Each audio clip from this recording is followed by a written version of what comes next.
They said it was the best for us. They said it would make us more free.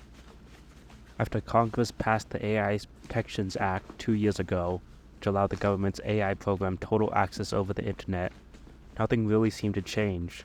There were a lot of protests, some of which I went to, but for me, it was always out of fascination rather than devotion to the cause. My life as a student dragged on, no end in sight. I wish it stayed that way. The click of the pen. It gave me comfort, stability. It was my metronome. I missed the sound of it. The project. I remember the day it was assigned. I had to write a report on the Seattle protests of 2043. It was on the national news a few months ago due to police brutality, but it was buried by a new big news story the next week.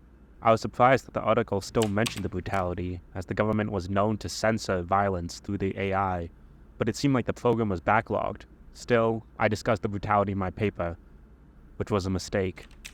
Life went on. Each day seemed to last forever, but they went by quickly. The project seemed to take up all my time at home, yet nothing seemed to get done.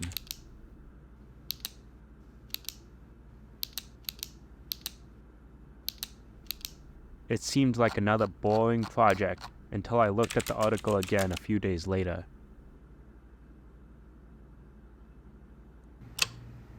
What? This wasn't right.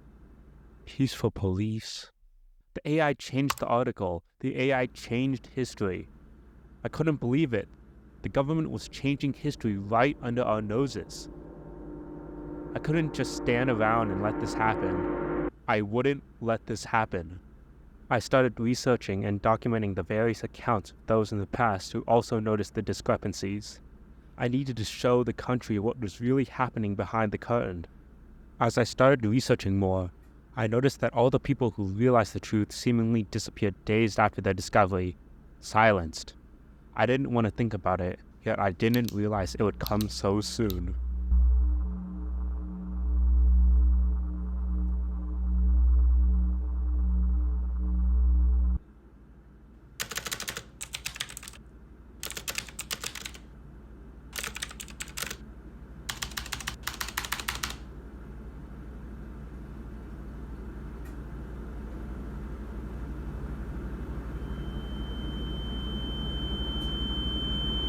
They said it was the best for us. They said it would make us more free. They lied.